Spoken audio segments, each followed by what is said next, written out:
আসসালামু আলাইকুম, স্বাগত জানাচ্ছি আন্তর্জাতিক সংবাদে। সংবাদের শুরুতে থাকছে সংবাদ শিরোনাম। জাতিসংঘ শান্তিরক্ষীদের ওপর ইসরায়েলের হামলা, ইহুদিদের উৎসব সারাডে উপলক্ষে মসজিদে মুসল্লিদের প্রবেশ নিষিদ্ধ করেছে ইসরায়েল। পাকিস্তানের সেনাবাহিনী আল্লাহর সেনাবাহিনী, সৈন্যরা আল্লাহর নামে যুদ্ধ করে বলেছেন মুনির। জাতিসংঘ শান্তিরক্ষীদের ওপর ইসরায়েলের হামলা, স্বাধীন ফিলিস্তিন রাষ্ট্র গঠন করতে দেয়া হবে না বলেছেন বেনিয়ামিন নেতানিয়াহু।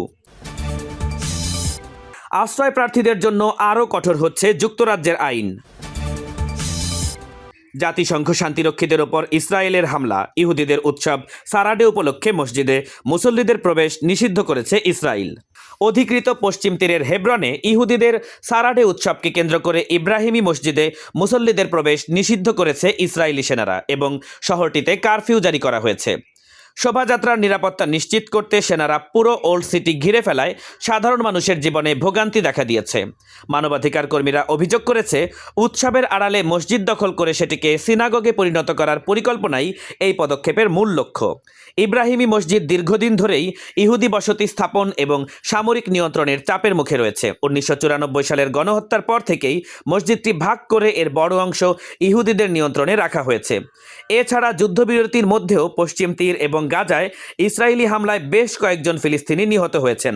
জেরুজালেমের মন্ত্রিসভায় বৈঠকে বেনিয়ামিন নেতানিয়াহু ঘোষণা করেছেন, কোনো অবস্থাতেই তারা ফিলিস্তিনি রাষ্ট্র মেনে নেবে না এবং গাজায় হামাসকে নিরস্ত্র করার প্রক্রিয়া চালিয়ে যাওয়া হবে, যা ট্রাম্প প্রশাসনের নির্দেশনার সঙ্গে সামঞ্জস্যপূর্ণ বলে তিনি দাবি করেছেন। একই সময়ে গাজার পূর্বাঞ্চলে ইসরায়েলি বন্দীদের মরদেহ উদ্ধারের প্রচেষ্টা চলছে, যেখানে মার্কিন মধ্যস্থ চুক্তি অনুযায়ী একজন ইসরায়েলের মরদেহের বিনিময়ে 15টি ফিলিস্তিনের মৃতদেহ ফেরত দেওয়া হবে। পাকিস্তানের সেনাবাহিনী আল্লাহর সেনাবাহিনী, সৈন্যরা আল্লাহর নামে যুদ্ধ করে বলেছেন মুনির।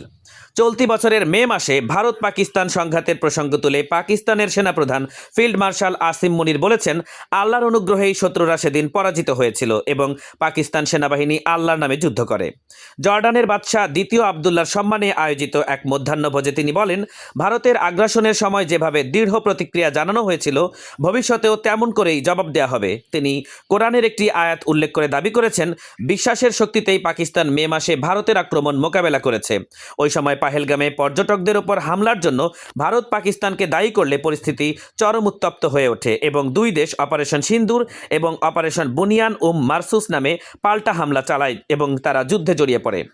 মার্কিন মধ্যস্থতায় 10ই মে যুদ্ধবিরতি হলে উত্তেজনা কমে আসে এবং পরবর্তী সময়ে মুনিরকে যুদ্ধকালীন নেতৃত্বের স্বীকৃতিস্বরূপ ফিল্ড মার্শাল পদে উন্নীত করা হয়। জাতিসংঘ শান্তিরক্ষীদের ওপর ইসরায়েলের হামলা, দক্ষিণ লেবাননে জাতিসংঘ শান্তিরক্ষী বাহিনী ইউনিফিলের দিকে ইসরায়েলি বাহিনী গুলি চালিয়েছে বলে অভিযোগ করা হয়েছে। আল জাজিরার তথ্য অনুযায়ী লেবাননের ভেতরে ইসরায়েলের স্থাপিত একটি অবস্থান থেকে মার্কাভা ট্যাঙ্ক ব্যবহার করে শান্তিরক্ষীদের লক্ষ্য করে গুলি ছোড়া হয়েছে। ইউনিফিল জানিয়েছে, ভারী মেশিন গানের গুলি তাদের অবস্থান থেকে মাত্র 5 মিটার দূরে পড়লেও কোনো সদস্য এতে আহত বা নিহত হয়নি।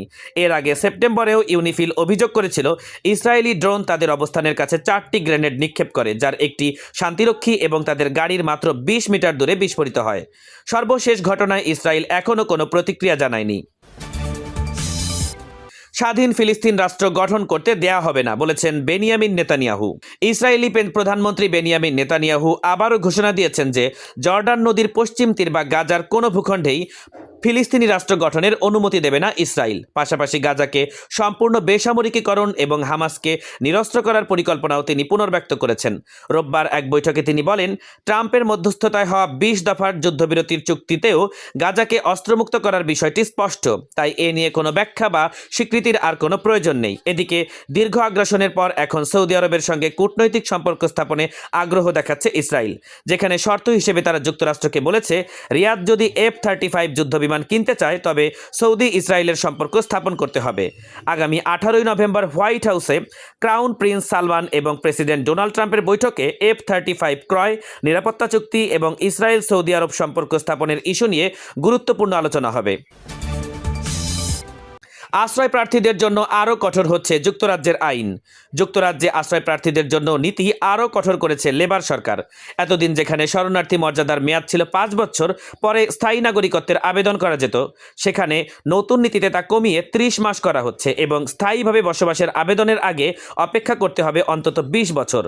ইংলিশ চ্যানেল হয়ে অবৈধভাবে প্রবেশকারী শরণার্থীদের সংখ্যা বাড়ায় স্থানীয়দের চাপ, সরকারি ব্যয় বৃদ্ধি এবং রিফর্ম ইউকে পার্টির জনপ্রিয়তা বৃদ্ধির প্রেক্ষাপটে এই সিদ্ধান্ত নেওয়া হয়েছে। স্বরাষ্ট্রমন্ত্রী শাবানা মাহমুদ জানিয়েছেন, শরণার্থী মর্যাদা এখন সাময়িক প্রক্রিয়া হিসেবে বিবেচিত হবে এবং প্রতি 30 মাস অন্তর তাদের অবস্থা পর্যালোচনা করা হবে। নিজ দেশ নিরাপদ হয়ে উঠলে ফেরত পাঠানো হবে, আর যুক্তরাজ্যে অবদান রাখলে আগে স্থায়ী বসবাসের সুযোগ মিলতে পারে। চলতি বছর জুন পর্যন্ত দেশে আশ্রয়ের আবেদন করেছিল 1,10,000-এরও বেশি মানুষ এবং প্রায় 40,000 শরণার্থী অবৈধভাবে ইংলিশ চ্যানেল পাড়ি দিয়ে দেশটিতে প্রবেশ করেছেন।